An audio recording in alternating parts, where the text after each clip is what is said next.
All right, so we're really diving into this Middle East situation that I know you've been following. Yeah.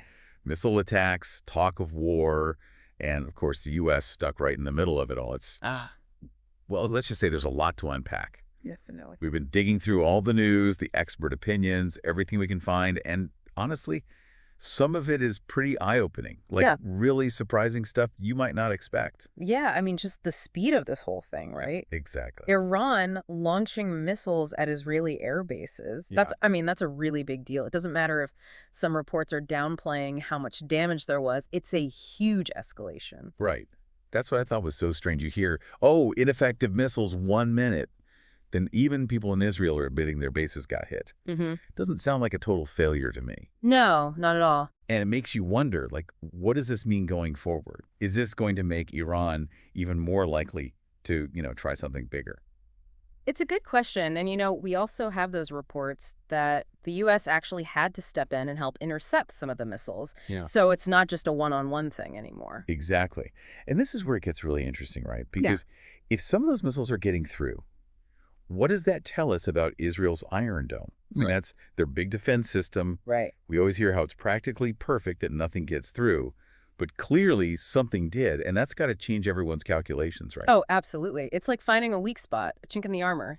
Both sides are going back to the drawing board after this, rethinking their next move, because it wasn't just symbolic, there were real consequences. And speaking of consequences, Mhm. things are getting pretty heated over in Israel right now. You've got people like former Prime Minister Naftali Bennett practically calling for a full-on war with Iran, targeting their oil and nuclear facilities. Yeah, he's definitely taken a hard line, that's for sure. Right. Some of it might be political, obviously, but you can't deny that it plays into how a lot of people in Israel are feeling right now.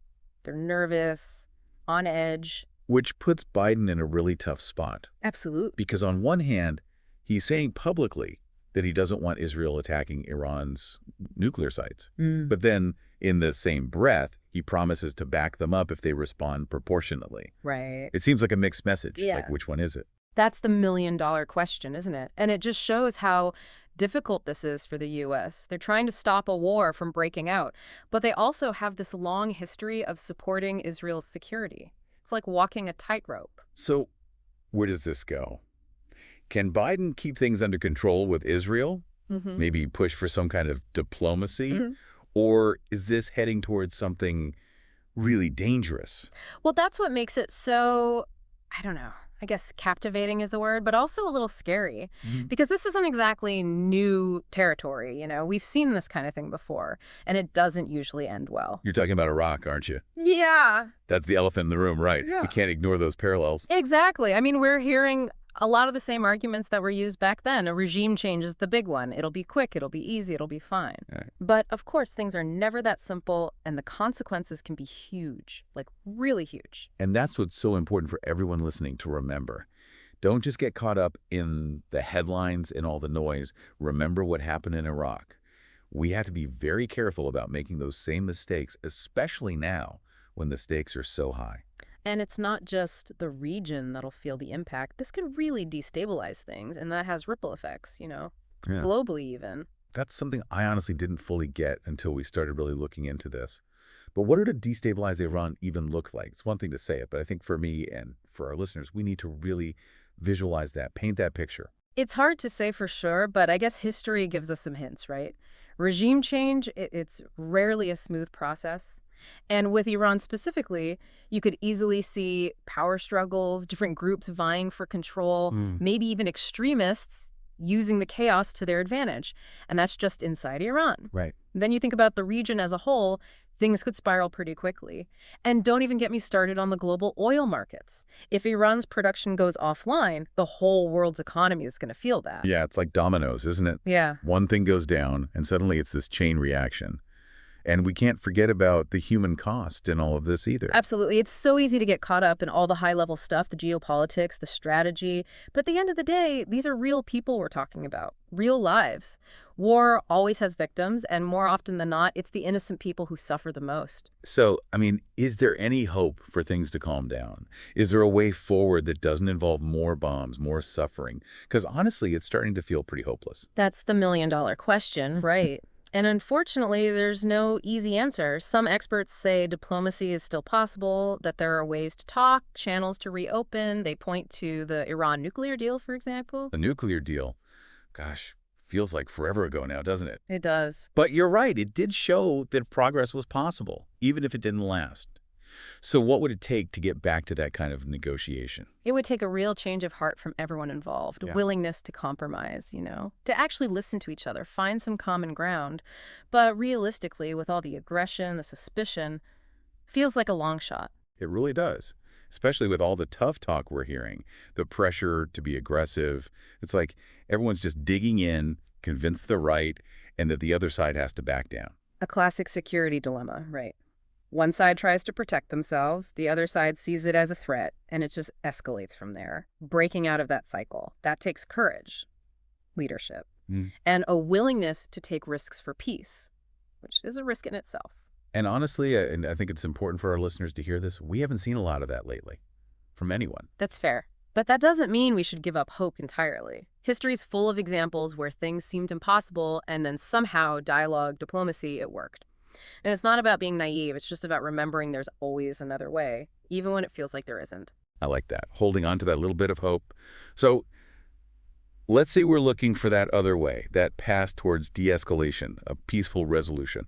What does that even look like? What concrete steps need to happen? Well, first things first, we need to tone down the rhetoric. All the inflammatory language, the actions that could be seen as provocative, it all has to stop.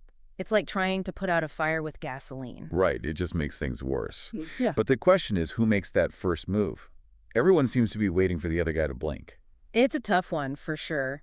But someone has to take the lead. And honestly, if you look at it, the U.S. is really the only one in a position to do that. They're the superpower, they're close with Israel, they have the leverage, they have the relationships, and they have the responsibility, frankly. So it's not enough to just, play referee. They have to actually step up and try to change the game. Exactly. They need to use that influence to pull both sides back from the edge. For Israel, it means putting a stop to any kind of aggressive action. And for Iran, it means making it clear that regime change isn't the goal. Like I said, it's a balancing act. But is that even realistic? I mean, the U.S. and Israel, they're so close. Can we really expect the U.S. to get tough with their biggest ally in the region?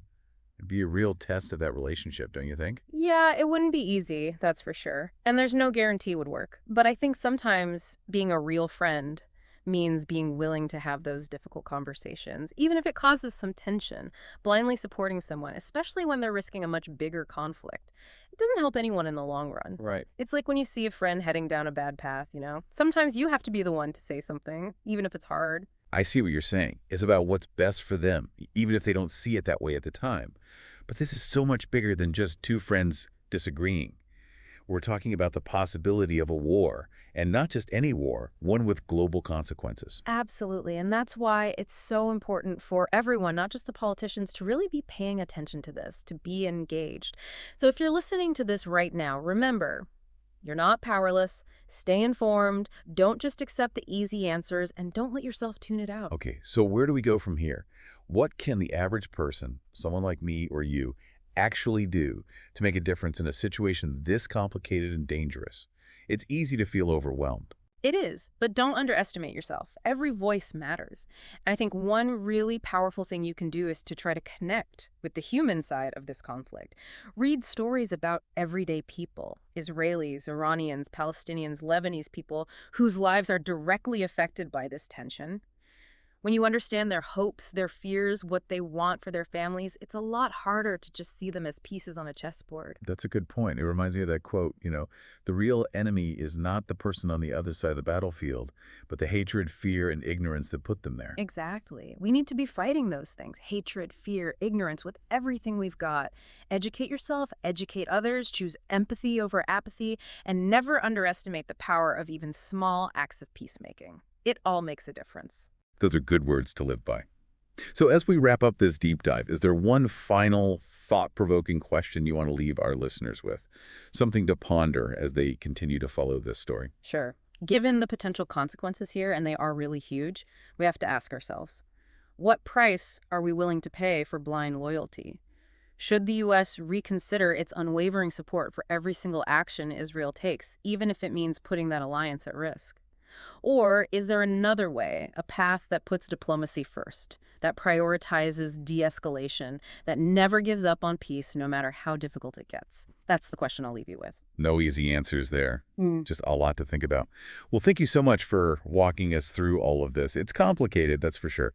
But I feel like I have a much better understanding now of what's at stake, and even more importantly, what we can do about it. The more we understand, the better equipped we are to make a difference. Absolutely. And on that note, we'll leave you to ponder those thought-provoking questions. Until next time, stay curious, stay engaged, and keep diving deep.